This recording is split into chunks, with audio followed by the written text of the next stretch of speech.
was never convicted yet. Ito ang binigyang diin dating CPP-NPA-NDF National Intelligence Officer na si Jeffrey K. Eric Celis at patama sa pamunuan ng Department of the Interior and Local Government o DILG at Philippine. Kaya nga, ganyan, ka-double standard ang hinayupak na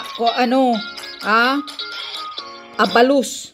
Celis at patama sa pamunuan ng Department of the Interior and Local Government o DILG at Philippine National Police. Tanong ni Celis, bakit ba tila convicted na ang pagtrato ni Benhur Abalos kasama ng PNP kay Pastor Apollo C. Kibuloy? Ito'y habang ang mga tunay na convicted na sina ang tunay na convicted Representative Franz Castro at former Bayan Muna Party List Representative Saturo Ocampo ay ini-enjoy pa rin ang kanilang kalayaan. Kaya nga, Hinatulang guilty ng Korte ng Tagum City sina Castro at Ocampo at 11 pa sa paglabag sa Section 10 ng Republic Act 7610 o Special Protection of Children Against Abuse, Exploitation and Discrimination Act. Iginiit naman ni Celis na nananatiling inosente si Pastor Apollo at iba pang kasama akusado.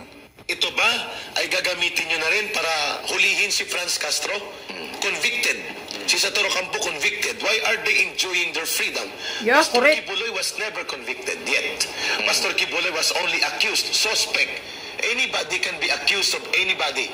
Kahit sino pwede mag-file ng kaso. Mababatid na naging marahas ang iligal na operasyon at pagkubkob ng libo-libong mga kapulisan sa religious compound ng Kingdom of Jesus Christ sa Davao City para lamang isilbi ang warrant of arrest. Marami ang nasugatan at may naitalang namatay. Tahasan pang sinabi ng dating kadre na sinalaula lang ng mga ito ang imahe ng pulis pero hindi naman naiimplementa ang kagayang operasyon laban kina Castro at Ocampo. Kaya nga. And ginamit at sinalaula nyo ng imahe ng pulis, but you cannot implement it against convicted criminals. Ito convicted na. Si Franz Castro nakaupo pa sa Kongreso. Kaya nga, yan. Pa na magsenador. Kalain apay at ato ni Abalos. Binira rin ni Celis si Abalos at iba pa at kinwestiyon kung bakit hindi rin nila ito i-implementa laban sa mga teroristang grupo. Why you cannot do that to hardened terrorist criminals na mga at-large pat nandyan pa, mga CPP, NPA, NDF, remnants ng Abu Sayyaf. Bakit hindi nyo ginagamit ito? Sambit pa ni Celis, malamang diskarte ni Abalos na gamitin si Pastor Apollo maging ang KOJC operations para magpabida. Una nang inihayag ni Abalos, natatakbo siya bilang senador sa midterm elections sa susunod na taon. Para sa Diyos at sa Pilipinas. Yan, Abalos. Hindi ka ba nahihiya? Kung makatrato ka kay Pastor Kibuloy, parang convicted na. Hindi pa siya convicted, Hindi pa siya nilitis ng korte. Ngayon pa lang, kahapon pa lang siya sumuko.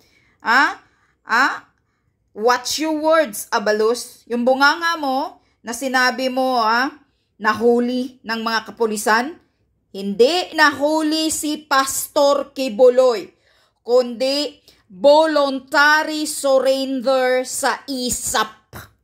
Okay? Abalos? Bakit itong si Franz Castro convicted na sa child abuse? Ito din ang sinasabi ni Sara Duterte. Bakit nag-i-enjoy pa, nakaupo pa dyan? House of Representative. Bakit nakaupo pa dyan sa gobyerno ang walang silbing convicted? Bakit ito ang hindi mo pinakulong, Abalos?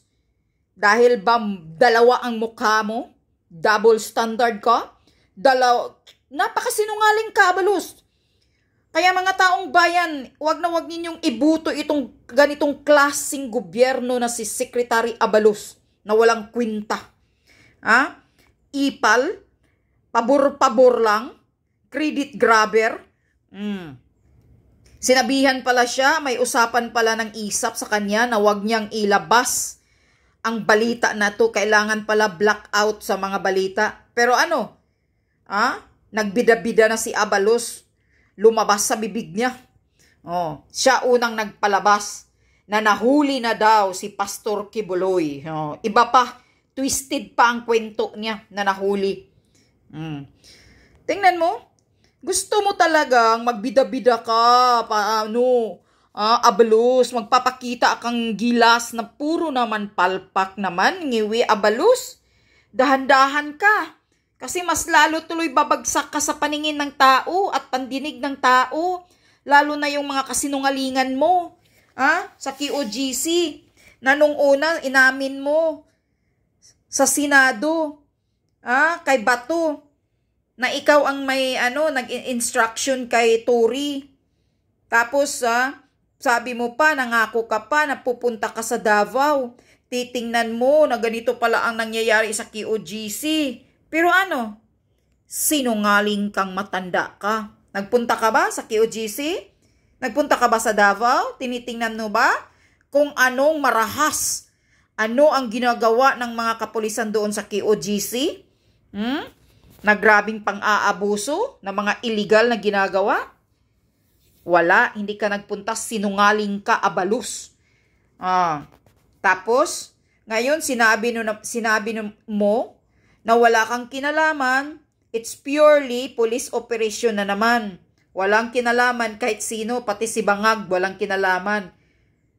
Pero, nagsasalita din si Bangag na instruction pala niya na wag umalis dyan sa QOGC ang mga salot na kapulisan tulad ni Tory, na isa ding sinungaling hanggang hindi mahuhuli o makita si pastor. Pero sayang lang, Tore, kawawa ka lang ngayon. Kayo parihas ni Bangag, kayo lahat, Marbil at ikaw abalos. Haharapin yung mga kaso mo. At itong ikaw, Franz Castro, convicted. Huwag ka nang mag-ipal-ipal sa House of Representatives.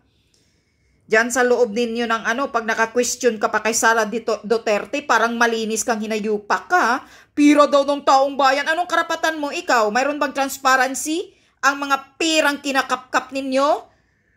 Sabi pa nga ni Ka-Eric, pira na binibigay ninyo sa mga sinusuporta ninyo sa mga NPA rebuilding? Nayupak kang kapal ng mukha mo? Ikaw ang convicted na hinatulan ka na ng korte. Bakit nakaupo ka pa dyan sa House of Representatives? Abalos. Dahil ba next year, tatakbo pa ng senador itong convicted na to. Magkasama sila ni sinungaling Abalos sa linya ni Abalos. Kaya mga taong bayan, magising-gising na po kayo. Huwag niyong ibubuto itong convicted na Franz Castro na to.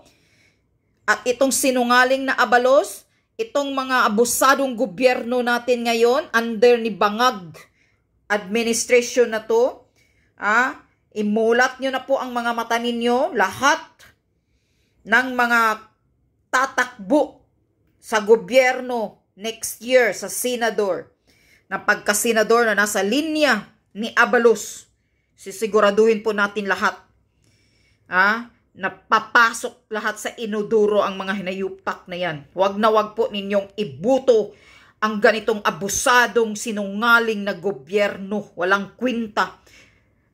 Hindi po pinapahalagahan ang kapakanan natin, tong klaseng gobyernong ito, kundi pansarili lamang nilang interest. Pansariling kaipalan, nasisikat sila para sa sarili nila, hindi para sa kapakanan ng taong bayan. Kaya sana wag niyong iboto ang mga senador, tatakbong senador sa 2025 under sa linya ni Abalos.